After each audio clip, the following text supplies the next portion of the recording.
کیا آپ کو کسی نے اسلام قبول کرنے کے حوالے سے لالچ دیا، ڈرایا، دھمکایا؟ کہ مجھے عیسائیت کبھی سمجھ ہی نہیں آئی تھی۔ تو اکثر مسیحی جو ہے وہ اسی لیے عیسائیت کو چھوڑتے ہوئے نظر آتے ہیں۔ دراصل جن کے پاس میں جاب کرتی تھی وہ اتنے اچھے مسلمان تھے کہ ان کو دیکھ کے میرے دل میں اگر مجھے مسیحی تعلیمات پہ پورا یقین اور ایمان ہوتا تو مجھے دنیا کی کوئی طاقت عیسائیت سے ہلا بھی نہیں سکتی تھی۔ ان تمام لوگوں کا شکریہ ادا کرنا چاہتی ہوں جنہوں نے اسلام قبول کرنے میں میری مدد کی۔ نیتا، فرض کریں کہ آپ کے گھر والے اگر آپ کو کہیں کہ عیسائیت میں لوٹ آؤ، اس کے بعد یہ کہ میں نے آپ کا نمبر تلاش کیا، آپ کے ادارے سے رابطہ کیا۔ حقوق الناس ویلفیئر فاؤنڈیشن ادارہ آپ کے لیے ہے۔ آپ جب تک چاہیں تعلیم حاصل کرنا چاہیں، آپ جب تک چاہیں یہاں رہنا چاہیں۔ قتل کر دیں خوشی سے مر جاؤں گی، لیکن اسلام چھوڑ دوں ایسا ممکن نہیں ہے۔ السلام علیکم ورحمۃ اللہ وبرکاتہ۔ وعلیکم السلام ورحمۃ اللہ۔ کیا حال ہے ندا؟ ٹھیک ہیں آپ؟ جی الحمدللہ۔ الحمدللہ۔ ندا، محض 20 سال کی عمر میں اسلام قبول کرنا، آپ کو نہیں لگتا کہ دس از ٹو ارلی؟ اور یہ کہ اس عمر میں تو ہمارے بچے بھی کھیل کود کے دن ہوتے ہیں ان کے، تو آپ نے 20 سال کی عمر میں اتنا بڑا فیصلہ کر لیا، کیسے یہ سب مینج کیا آپ نے؟ واقعتاً دن تو یہ کھیلنے کودنے کے تھے، لیکن میں ذہنی اعتبار سے بڑی ہو گئی اور اللہ تعالیٰ کے دین کی فکر میں لگ گئی۔ ماشاء اللہ ندا، اللہ تعالیٰ آپ کو اپنے دین کی فکر میں لگا کے رکھیں اور آپ کو اس میں کامیابی اور کامرانی عطا فرمائیں۔ ندا، آپ کہاں سے ہیں؟ میاں چنو سے۔ آپ شروع سے وہیں سے ہیں یا والدین وہیں سے ہیں آپ کے؟ جی والدین آپ پیدا بھی وہیں پہ ہوئے؟ جی۔ اچھا، الحمدللہ۔ آپ کا پہلے کس مذہب کے ساتھ تعلق تھا؟ عیسائیت سے۔ اچھا، اور آپ چرچ وغیرہ جایا کرتی تھیں؟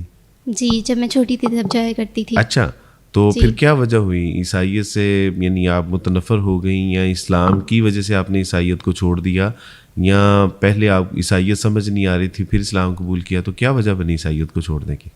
عیسائیت کو چھوڑنے کی مین وجہ یہ تھی کہ مجھے عیسائیت کبھی سمجھ ہی نہیں آئی تھی۔ جیسے کہ آپ جانتے ہیں عیسائیت میں خدا کے بجائے مسیح کی عبادت کی جاتی ہے اور اللہ کا بیٹا ان کو تصور کیا جاتا ہے، اس لیے مجھے کبھی عیسائیت کی سمجھ نہیں آئی۔ اس میں نہ سمجھ آنے والی کون سی بات ہے؟ یہی ایک خدا میں 3 شخص ہے، باپ، بیٹا، روح القدس۔ اچھا، تو یہ وہ بنیادی چیزیں تھیں جنہوں نے آپ کو عیسائیت سے متنفر کر دیا؟ یعنی ظاہر ہے جب انسان کو اپنا مذہب سمجھ نہیں آئے گا تو وہ آخر کیا کرے گا؟ عیسائیت سے اعلان برات ہی کرے گا۔ تو اکثر مسیحی جو ہیں وہ اسی لیے عیسائیت کو چھوڑتے ہوئے نظر آتے ہیں کہ وہ کہتے ہیں کہ ہمیں مسیح کی سمجھ نہیں آئی، عیسائیت کی سمجھ نہیں آئی۔ اور یہ تو ایک دو چیزیں ہیں جو آپ نے بیان کی ہیں، واقعتاً عیسائیت میں بہت زیادہ کمپلیکیشن پائی جاتی ہیں۔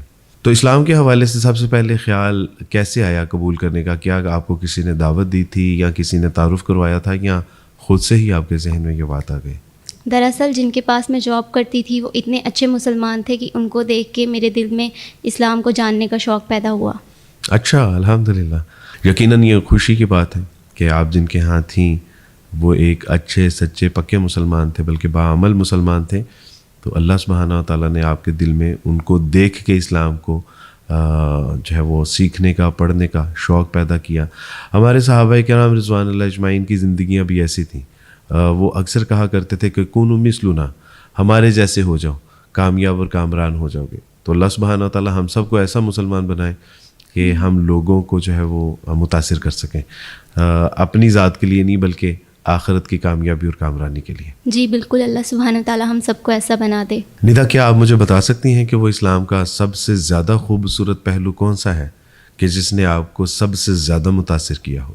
میں آپ کو کیسے بتاؤں کہ اسلام کا وہ کون سا پہلو زیادہ خوبصورت ہے، جبکہ اسلام تو سارے کا سارا خوبصورت دین ہے۔ الحمدللہ۔ سچی بات تو یہی ہے کہ اسلام تو حسن و خوبیوں کا ایک مجموعہ ہے۔ تو واقعتاً اگر ہم اس کو یعنی پک اینڈ چوز کرنا چاہیں تو یقیناً مشکل ہوتی ہے، لیکن پھر بھی کوئی ایک پہلو جہاں تک میں نے اسلام کو سیکھا ہے، میرا خیال ہے یہ اللہ کی وحدانیت۔ ندا، دین اسلام کو عورتوں کے حوالے سے آپ نے کیسے پایا؟ الحمدللہ، عورتوں کے حوالے سے دین اسلام نے جو تعلیمات دی ہیں شاید ہی وہ کسی اور مذہب نے دی ہوں گی۔ الحمدللہ۔ لیکن ہم تو دیکھتے ہیں کہ مسلمان بچیاں، مسلمان عورتیں دین اسلام کے دامن سے نکلنے میں اپنے لیے عافیت محسوس کرتی ہیں۔ وہ دین اسلام کے بارے میں جانتی نہیں ہیں، شاید یہی سبب ہے۔ بالکل آپ نے ٹھیک کہا کہ ہم جانتے نہیں ہیں۔ کہ دین اسلام نے عورتوں کے حوالے سے جو قوانین دیے ہیں وہ کائنات کے سب سے خوبصورت ترین قوانین میں سے ہیں۔ ایک بار خواتین کے حقوق کے حوالے سے برٹش پارلیمنٹ میں جب بات ہو رہی تھی تو وہ چاہتے تھے کہ ہم کچھ اور خواتین کے لیے قانون سازی کریں۔ تو وہاں کے لارڈ پادری نے کہا تھا کہ اگر آپ خواتین کے لیے اس سے بھی بہتر قانون سازی کرنا چاہتے ہیں تو محمد صلی اللہ علیہ وسلم کے بنائے ہوئے قوانین سب سے زیادہ خوبصورت ہیں، جبکہ کئی ایسے قوانین ہیں کہ جو ہمارے یہاں رائج بھی ہیں، جو ہم نے اسلام سے لیے ہیں۔ تو بالکل شاید یہی سبب ہے کہ وہ دین اسلام کے دامن سے نکل رہی ہیں، کیونکہ وہ جانتی نہیں ہیں کہ اسلام ان کو کتنا پروٹیکٹ کرتا ہے، کتنا تحفظ دیتا ہے، کتنی عزت مقام و مرتبہ دیتا ہے، اور وہ آج اسلام سے جو ہے وہ کوسوں دور جا رہی ہیں۔ بالکل یہی سبب ہے کہ وہ اسلام کے بارے میں جانتی نہیں ہے۔ کیا آپ کو کسی نے اسلام قبول کرنے کے حوالے سے لالچ دیا، ڈرایا، دھمکایا، یا اسلام قبول کرنے کے حوالے کسی نے زور زبردستی کا مظاہرہ کیا؟ کیا بات کر رہے ہیں؟ یہاں کیا ہم جنگل میں رہتے ہیں یا یہاں جنگل کا قانون ہے؟ ایسے کیسے ہو سکتا ہے کہ کوئی ڈرا دھمکا کے کسی بھی مذہب میں شامل کر دے؟ ایسا میں سوچ بھی نہیں سکتی، اور میرا خیال ہے کہ ایسا ممکن بھی نہیں ہے۔ آپ نے ٹھیک کہا کہ ایسا ممکن بھی نہیں ہے، لیکن دیگر مذاہب کے لوگ شاید یہی سمجھتے ہیں کہ ہم جنگل میں رہتے ہیں اور یہاں جنگل کا قانون ہے، اور ہم انسان نہیں بلکہ جانور ہیں۔ شاید اسی لیے ان کا خیال ہے کہ آپ جس کو چاہیں پیسے دے کے، لالچ دے کے، ڈرا دھمکا کے اس کو اسلام میں داخل کر سکتے ہیں۔ شاید یہ اسلامی تعلیمات کی طاقت، قوت اور اس کی جو ایک کشش ہے اس سے واقف نہیں ہے۔ میرے بارے میں بھی یہی کہا جاتا تھا کہ شاید مجھے ڈرا دھمکا کے اسلام قبول کروایا گیا، لیکن جب مجھے یہ معلوم ہوا تو میں نے کہا کہ مجھ سے تو پوچھیں، کیا ایک 27 سال کے نوجوان کو کوئی ڈرا کے اسلام میں داخل کر سکتا ہے؟ میں خود ایک اچھے خاصے پیسے کمانے والا شخص تھا، کیا مجھے کوئی لالچ دے کے اسلام قبول کروا سکتا تھا؟ اور اگر مجھے مسیحی تعلیمات پہ پورا یقین اور ایمان ہوتا اور مجھے پورا اعتماد ہوتا کہ یہ تعلیمات افراط و تفریط کا شکار نہیں ہوئیں، تو مجھے دنیا کی کوئی طاقت عیسائیت سے ہلا بھی نہیں سکتی تھی۔ لیکن میں جانتا تھا کہ عیسائیت جو ہے وہ افراط و تفریط کا شکار ہو چکی ہے، اس کی تعلیمات جو ہے وہ یکسر تبدیل ہو چکی ہے۔ مسیح علیہ الصلوۃ والسلام جو اللہ کے بندے اور اس کے رسول تھے، اب انہوں نے ان کو اللہ کا بیٹا بلکہ خدا بنا لیا تھا۔ جبرائیل علیہ السلام جو اللہ کا پیغام لے کے آیا کرتے تھے، ان کو تثلیث کا ایک جز بنا لیا تھا۔ مریم علیہ السلام کو مسیح نہیں بلکہ خدا کی ماں کہہ کے پکارا جاتا ہے۔ تو یہ وہ سارے خیالات اور تصورات تھے کہ جن کے پیش نظر مجھے عیسائیت سے اعلان برات کرنا پڑا، اور اسلام کی خوبصورت تعلیمات کے پیش نظر تو شاید یہ لوگ سمجھتے ہیں کہ ہم جنگل میں رہتے ہیں، یہاں جنگل کا قانون ہے، جو جس طرح چاہے گا ویسے ہو جائے گا۔ نیتا، مزید کون سے ایسے ذرائع تھے کہ جہاں سے آپ کو اسلام سیکھنے میں مدد ملی؟ میں آپ کی ویڈیوز دیکھتی تھی بہت زیادہ، اور مجھے پتہ تھا آپ بھی پہلے عیسائی سے تعلق رکھتے تھے، پھر آپ بھی مسلم ہوئے، تو الحمدللہ میں نے سیکھا اسلام قبول کرنے کے بعد مشکلات تو آئیں گی، لیکن حق کے راستے میں مشکلات تو آتی ہیں۔ اس کے بعد یہ کہ میں نے آپ کا نمبر تلاش کیا، آپ کے ادارے سے رابطہ کیا، اور بہت ہی مشکل سے رابطہ ہو گیا، اور آج میں آپ کے سامنے بیٹھی ہوں۔ الحمدللہ مجھے بہت خوشی ہو رہی ہے۔ الحمدللہ، اللہ سبحانہ و تعالیٰ آپ کو سلامت رکھیں۔ بالکل صحیح کہا آپ نے کہ حق کے راستے میں مشکلات تو آتی ہیں۔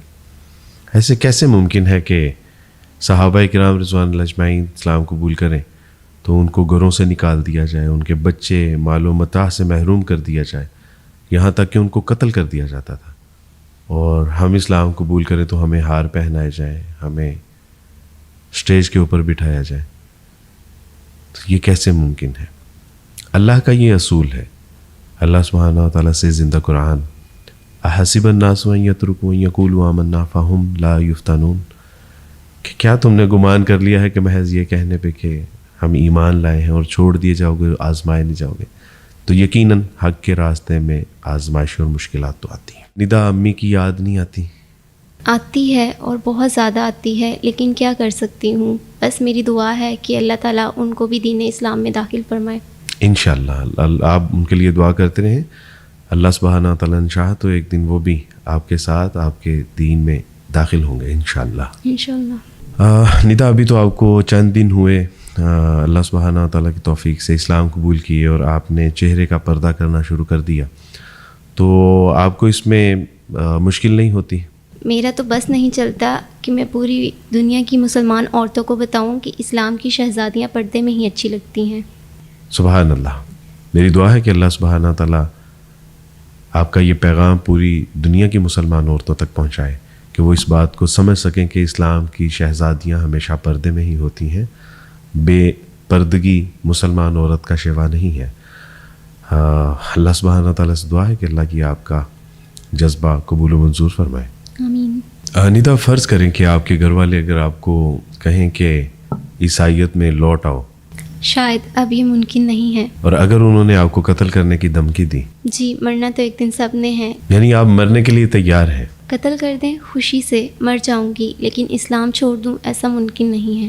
اس وقت یہ پروگرام مختلف ممالک میں مختلف لوگ دیکھ رہے ہیں، اور اس پروگرام کے توسط سے آپ کسی کو کوئی پیغام دینا چاہیں یا کسی کا شکریہ ادا کرنا چاہیں تو آپ کر سکتی ہیں۔ ان تمام لوگوں کا شکریہ ادا کرنا چاہتی ہوں جنہوں نے اسلام قبول کرنے میں میری مدد کی، جیسے کہ میں NTG کا شکریہ ادا کرنا چاہتی ہوں، اور آپ کا اور آپ کے ادارے کا جنہوں نے میری پڑھائی کا انتظام کیا اور میری رہائش کا انتظام کیا اور میری قانونی کارروائی کی۔ الحمدللہ، اللہ سبحانہ تعالیٰ یہ تمام کاوشیں کوششیں قبول و منظور فرمائیں اور آپ کو دنیا اور آخرت کی کامیابیاں اور کامرانیاں عطا فرمائیں۔ ندا، اب مستقبل کا کیا پلان ہے؟ ظاہر ہے کہ میں تعلیم حاصل کروں گی تاکہ میں ایک اچھی مسلمان بن سکوں اور دین اسلام کی خدمت کر سکوں۔ بارک اللہ فیکم، اللہ سبحانہ تعالیٰ آپ کو جزائے کثیر عطا فرمائے۔ حقوق الناس ویلفیئر فاؤنڈیشن ادارہ آپ کے لیے ہے، آپ جب تک چاہیں تعلیم حاصل کرنا چاہیں، آپ جب تک چاہیں یہاں رہنا چاہیں، یہ ادارہ آپ کی سرپرستی کرے گا، آپ کے سر پہ دست شفقت ہے۔ اللہ سبحانہ تعالیٰ آپ کو ایک اچھا سچا پکا مسلمان بن کے دین اسلام کی ویسی خدمت کرنے کی توفیق عطا فرمائے کہ جیسی دین اسلام کی خدمت کرنے کا حق ہے۔ ناظرین، یہ تھی ندا نذیر کہ جس نے محض 20 سال کی عمر میں اتنی بڑی قربانی دی کہ اپنے ماں باپ، بہن بھائی، رشتہ داروں کو چھوڑ کے، اپنا آبائی دین چھوڑ کے دین اسلام کی حقانیت کے پیش نظر دین اسلام کو قبول کر لیا۔ اللہ سبحانہ تعالیٰ ہم ان تمام مسلمانوں کو دین اسلام کی ویسی قدر کر کے اس کو پڑھ کے اس پہ عمل کرنے کی توفیق عطا فرمائے کہ جیسی اللہ کو مطلوب ہے، محبوب ہے، مقصود ہے۔ مسلمان کے گھر میں پیدا ہو جانا شاید ہماری آخرت کی کامیابی اور کامرانی کے لیے کافی نہیں ہے، بلکہ ہمیں اسلام کو پڑھنا ہوگا، سمجھنا ہوگا اور اس کے مطابق زندگی بسر کرنی ہوگی اگر ہم آخرت میں دوزخ سے بچنا چاہتے ہیں اور جنت میں داخل ہونا چاہتے ہیں۔ اقبال نے شاید ایسے ہی موقع کے لیے کہا تھا کہ زبان سے کہہ بھی دیا لا الہ تو کیا حاصل، دل و نگاہ جو مسلمان نہیں تو کچھ بھی نہیں۔ بارک اللہ فیکم، اپنا اور اپنے گرد و نواح میں سب کا خیال رکھیے گا۔ بارک اللہ فیکم، السلام علیکم ورحمۃ اللہ وبرکاتہ۔